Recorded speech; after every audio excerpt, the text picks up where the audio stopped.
Mana shu uy sohasida Instagram boshlaganimiz edi.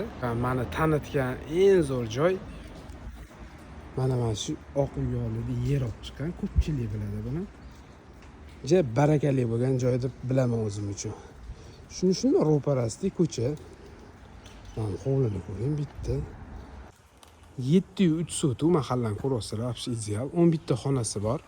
Xudo xolisa 7 ta sanuzel bor, 2 ta oshxona va yozgi oshxonasi bitta отдельно, podval 100%. Joyi ideal. Ipechini yaxshi ko'radiganlarga videoni tashlab qo'yinglar va videoni oxirigacha ko'ringlar. Yo'ligimizdan ko'rasizlar, elektronli darvoza qilingan, teplый garaj, batareyagacha chiqarib qo'yilgan, qo'l yuvadigan joy. Bu yerdan shunday akfadan hovliga chiqasizlar, eng mazza qiladigan joy shu.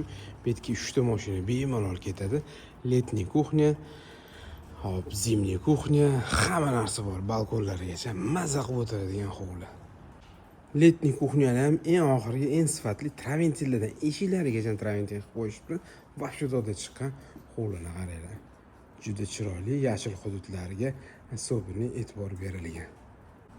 Hovlimiz shunday burchakkasida kotelniy xona, bittasi prachka qilib qo'yilgan ekan. Letniy kuxnyani ko'rdinglar. Zo'r joyini aytaymi? Zimniy kuxnya. Mebel texnikaga kelishilgan holatda uy ichidan bemalol chiqib kelasizlar. Zo'r tarafi ichkarida zimniy kuxnyamizda 2 ta ekan. Bemalol bittasini olib tashlasangiz bo'ladi yoki 2 ta kuxnyadan foydalanib, bittasi high-tech, bittasi klassik usulda qilingan. Texnikalar hamma narsa qoladi.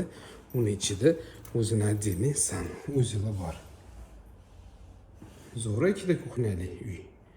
Hovlimizning bitta zo'r tarafi, hovlining ichidan ham uy kiradigan eshigi bor va yo'lakdan ham kiradigan eshigi bor.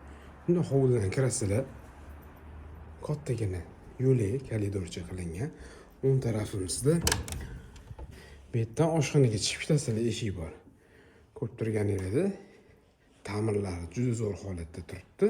Va buni ro'parasida eshigiga bitta e'tibor beringlar. Eshikni juda qimmatlari qo'yilgan ekan. Kabinet qilingan ekan. Biznes bilan shug'ullanadigan aka-ukalarga juda zo'r variant. Va birinchi qavatda общий sanuzel. Lekin men bu narsaga juda besh ketdim. Klassik, tarixiy narsa. Hojatxona. Bu yerda bitta yotoqxona qilib qo'ysangiz bo'ladi. Atak bu yoq hol bo'lgan ekan. Ichkarida отдельный yotoqxonamiz bor. Juda ham zo'r, remontlari tepalati jinta qilingan. Ichida sanuzel. Просто klassika qilib zo'r qilib remont qilib qo'yishgan, zo'r ta'mirda turgan ekan. Va garderobni xonasi. Hamma qulayliklar bor. Eng zo'r tarafi bemalol birinchi qavatda ota-ona yashayveradi, ikkinchi qavatda yoshlar bemalol yashayveradi. Mehmonxonaga bitta e'tibor beramiz. Qaranglar. Kattagina siz niyat qilgan zaldan deydi. Juda zo'r chiqqan ekan. Ikkinchi qavatda bitta ko'ramiz, laykesdan chiqmasin. Mana shu ko'rib turgan barcha mebel texnikalar xudo xolasa qoladi. Ikkinchi qavatga chiqarkanmiz. Bitta, ikkita sanuzel, yana bitta xona.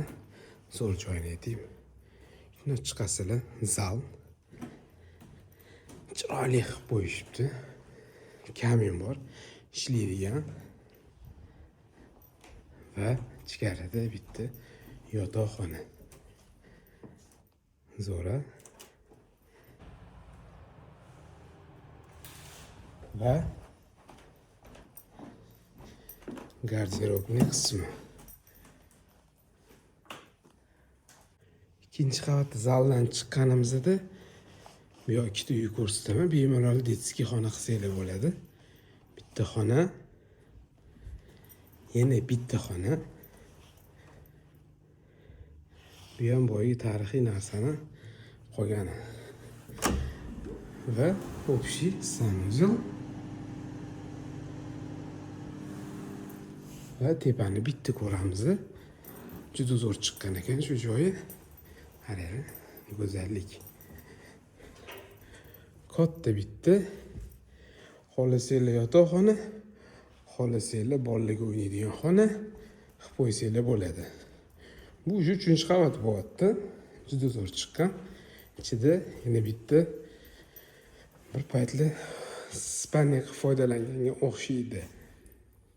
Lekin xonadan siqilib yurgan insonlarga juda zo'r ekan. Podvalga tushirishimiz, atapleniya bor. Ko'chadan tushirishimiz, bu uy ichidan tushirishimiz. Shundan tushganingizda o'ng qo'lingizda hop, elektritsida turadigan joy va bu binoni kotelniy xonasi. Hali eng zo'r joylari. Bu yoqqa tennisni stol qo'yib bemalol o'ynayverar ekansiz. Bu yoqda bilyardning xonasi bor ekan, uni qarang. Bu yoqda trenajyorniy zal. Tennisni stol olib kirib bemalol bu yerdan o'ynasangiz bo'ladi. Oynalar qilingan. Juda zo'r. Atapleniyadan ko'ryapsizlar. Bu ortiqcha narsalar turadigan joyimiz. O'tirlargacha ham zapas qilib qo'yibdilar. Bu yerda yana bitta ortiqcha narsa turadigan xonamiz.